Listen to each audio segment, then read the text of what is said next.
Barusan gelap ya, gelap sekali ya. Tapi bukan karena listriknya mati dan juga bukan karena kesalahan teknis, tapi memang gelap. Kurang lebih inilah yang mungkin disampaikan oleh teman-teman mahasiswa yang bergerak dalam beberapa hari terakhir ini, mulai dari hashtag Indonesia Gelap dari sosial media, kemudian bergeser ke aksi massa yang terjadi di seluruh wilayah di tanah air, Jakarta, Jawa, Bali, juga Kalimantan, di Sumatera juga. Selain Indonesia Gelap, ada lagi hashtag yang juga sudah ramai digaungkan di media sosial. Kabur aja dulu. Kira-kira inilah bentuk ungkapan kegelisahan masyarakat yang diwakili oleh adik-adik mahasiswa dalam satu pekan terakhir ini. Tapi pertanyaannya bagaimana pemerintah merespon? Pemerintah dalam hari ini bagaimana Presiden merespon? Sudah bersama saya Kepala Komunikasi Presiden malam hari ini di One on One, Mirsa. Ada Bang Hasan Nasbi. Selamat malam, Bang Hasan. Selamat malam, Anggi. Sehat? Alhamdulillah sehat. Gelapnya sampai ke istana nggak? Di sini terang. Terang ya. Pesan Indonesia Gelap ya Bang ya? Iya.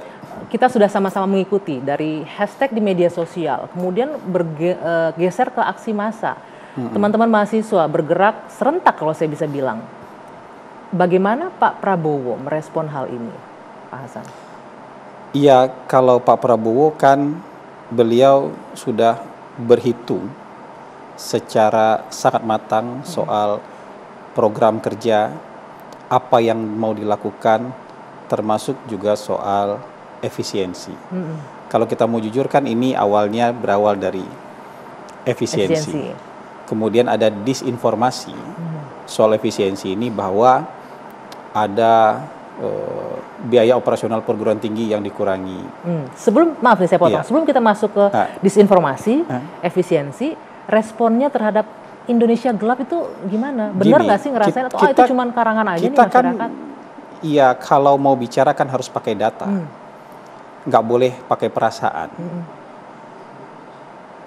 Coba cek laporan IMF tahun 2025. Akhir tahun 2024, awal tahun 2025. Indonesia itu sekarang negara dengan perekonomian terbesar ke-8. Anda mau bilang negara dengan perekonomian terbesar ke-8 sebagai negara yang gelap? Mau cari negara yang terang seperti apa? Nggak sesuai dengan datanya. Kita mungkin tahun ini ngebalap Inggris dan Prancis. Makanya kita jadi negara dengan perekonomian terbesar ke-8. Mungkin tahun depan, 2 tahun lagi kita bisa ngebalap Brazil. Karena tipis saja jarak perekonomian kita dengan Brazil. Setelah itu kita target Jerman. Dan mungkin nanti endingnya kita bisa jadi negara dengan perekonomian terkuat dan terbesar nomor 4. Di dunia kita bicara di dunia, bukan skala Asia Tenggara lagi ya? Bukan skala Asia Tenggara di dunia. Ini yang mau dibilang gelap. Rata-rata pertumbuhan ekonomi dunia 3,3%. Kita tumbuh selalu di atas 5%. Negara kayak gini yang mau dibilang gelap. Banyak negara yang mungkin cuma tumbuh 1%, 2%, bahkan mungkin minus. Kalau ada suara-suara sumbang di luar sana yang bilang itu kan data, siapapun kan bisa. Ya terus mau bicara pakai apa? Mau perasaan diadu dengan data? Nggak bisa ya. Oke. Artinya, jadi yang menang mana? Mau menang perasaan atau mau menang data? Jadi menurut saya begini, selain kepalan, yang kita bawa ke lapangan tuh kepala juga harus kita bawa loh.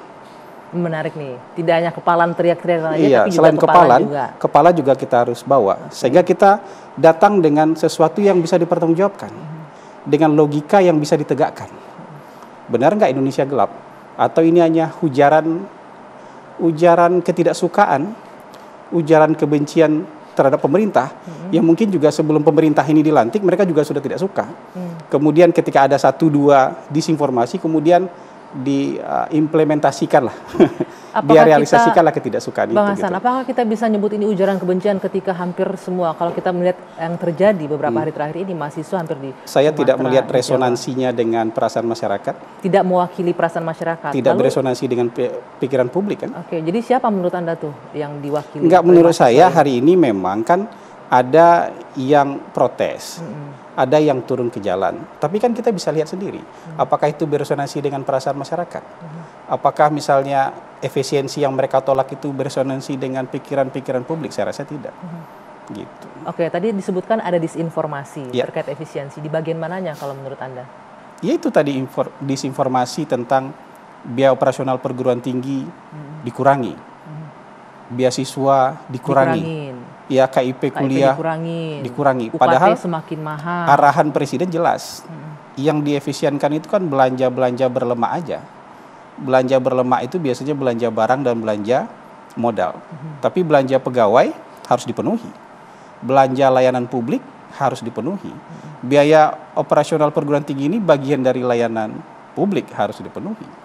Beasiswa, KIP, kuliah itu bagian dari layanan publik harus dipenuhi. Bansos, subsidi itu bagian dari layanan publik harus dipenuhi, bukan bagian dari belanja-belanja yang terkena efisiensi. Kalau kita berbicara soal KIP nih, Bang Hasan, kalau kurang lebih di seluruhnya ada sejutaan mahasiswa ya penerima KIP ini. Yeah. Tapi saya mendengarkan aspirasi dari teman-teman mahasiswa, katanya ada sekitar 600-an yang terancam kehilangan atau bahkan tidak dapat lagi melanjutkan KIP. Itu benar apa enggak tuh? Tidak benar sama sekali. Penjelasannya gimana itu? Ya, kok bisa sampai mereka mendapatkan informasi itu? Kita tidak tahu. Kan sekarang ini era media sosial. Kadang-kadang orang melempar isu yang tidak punya dasar, melempar isu di media sosial, kemudian viral, kemudian dijadikan pegangan. Padahal kan sudah dinyatakan berkali-kali tidak seperti itu. Menteri Keuangan sudah bilang enggak. Kepala Komunikasi Presiden sudah bilang enggak. Menteri Sekretaris Negara sudah bilang enggak.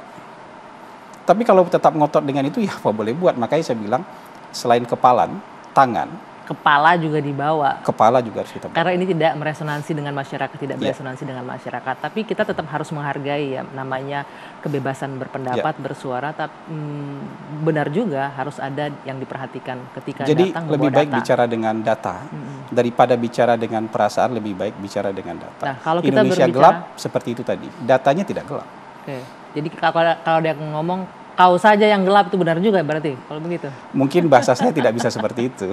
Kan ada tuh beberapa juga pernyataan-pernyataan dari pejabat publik. Mungkin perasaannya yang gelap, mungkin pikirannya yang gelap gitu. Tapi data-data tidak menunjukkan Indonesia gelap. Data bahkan tidak menunjukkan seperti itu. Karena data-data menunjukkan sekarang itu kan pergerakan kemajuan dan kiblat ekonomi dunia itu bergerak ke timur. Sementara negara-negara yang hari ini kita anggap advance, mereka declining. Negara-negara yang tumbuh dan melejit hari itu kan negara-negara di timur, ada India, ada Cina, ya kan, ada Rusia yang barat tidak mau mengakui Rusia, ada Indonesia. Negara-negara di timur, negara-negara di selatan belahan bumi sekarang sedang melejit maju. Kita lagi mau menuju situasi yang lebih terang benderang nih.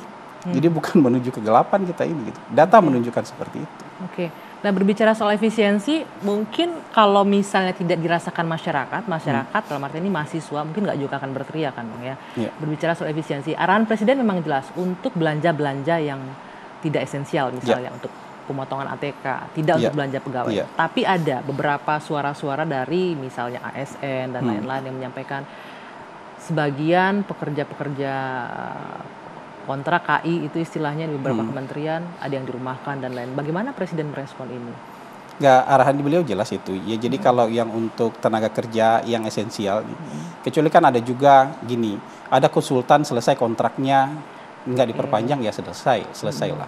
Ada tenaga lepas yang kemudian memang sudah selesai, ya mungkin saja tidak diperpanjang oleh institusi masing-masing. Tapi yang pegawai ya, yang esensial ya semuanya kan dilanjutkan gitu. Jadi biaya gaji mereka itu merupakan kewajiban dari negara dan itu akan ditanggung oleh negara. Menurut saya ini pasti ada shock lah. Pasti ada shock. Ketika orang terbiasa dengan kenyamanan dicabut. Kita kan sering mendengar di publik ya. Ketika akhir tahun kalau sudah masuk bulan Oktober, bulan November, bulan Desember itu hotel-hotel penuh. Ya. Event-event banyak sekali. Kalau ditanya lagi ngapain, ngabisin anggaran. Kata-kata ngabisin anggaran ini kan sering kita dengar gitu. Dan itu bahkan jadi jokes sendiri di dalam pemerintahan ngabisin anggaran.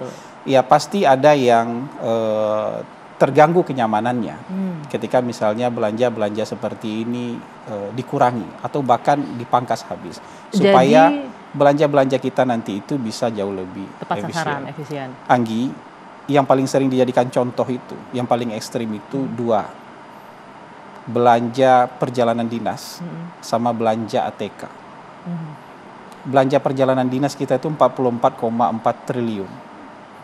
Kalau kita potong separohnya saja seperti arahan Presiden, itu 22 triliun.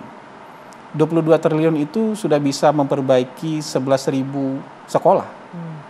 atau bisa membeli lebih dari 3 juta ton gabah petani dengan harga minimal Rp6.500. Masih ada sisa, kita bisa jadikan program cek kesehatan gratis. ATK kita, kalau dikumpulkan semua total belanja ATK itu 40 triliun juga. Seluruh kementerian ini berbicara? Seluruh kementerian, lembaga, sampai pemerintah daerah. Itu 40 triliun. Sementara dengan kemajuan teknologi, hari ini kita paperless kita berbicara ya. Iya, mungkin bisa itu dikurangi. Dan itu kalau hemat 50% aja udah nambah 20 triliun lagi. Nah ini yang belanja-belanja seperti ada seminar, FGD, kajian, acara-acara seremonial, itu kalau dikumpul-kumpul, itu besar sekali jumlahnya. Dan itu bisa digunakan untuk kegiatan-kegiatan yang sangat produktif. Bang Hasan, apakah seminar-seminar tersebut, FGD tersebut memang tidak diperlukan sebenarnya selama ini di kementerian dan lembaga? Tidak, maksudnya? Tidak diperlukan sekali, itu nggak esensial ini banget. Kan efisiensi ini kan bukan berarti semua dibikin nol. Tetap ada, hanya dikurangi. Tapi jangan sebegitu besar gitu. Kajian-kajian ratusan ribu kajian mungkin dibikin dalam 1 tahun anggaran, mungkin kita nggak butuh sebanyak itu. Mungkin kita butuh feasibility studies ketika membangun. Tapi ada kajian di setiap bahkan di setiap departemen di bawah lembaga, di setiap kedeputian, di setiap direktorat dan segala macam, yang mungkin itu juga berulang-ulang. Mungkin juga hasil kajiannya dari tahun ke tahun juga sama temanya gitu. Itu kalau kita bongkar-bongkar aja file lama, kita sudah banyak dapat sekali kajian-kajian itu. Artinya boleh dibilang selama ini belanja itu banyak pemborosan di kementerian lembaga, bahkan sampai ke pemerintah daerah yang tidak berguna sebenarnya, tapi tetap masih dipertahankan. Kalau kita hitung-hitung ya, penghematan yang diinstruksikan oleh Presiden itu kan hanya 306 triliun. Betul. Dibandingkan dengan APBN kita 3.600 triliun, nggak nyampe 10%. Ya. Kira-kira 8,5% aja. Dan itu masuk akal. Ini bukan penghematan ekstrim yang dilakukan oleh negara-negara seperti Argentina, pertanyaannya, seperti Amerika Serikat. Gitu, bukan. Mereka lebih ekstrim dari kita. Jauh tapi dengan hanya 8,5%, kenapa seolah-olah nih kayak udah mau kiamat nih, efisiensi luar biasa, teriak semua. Ya kan? Nanti kita jawab, kita bahas nanti. Usai jeda, One on One akan kembali sesaat lagi.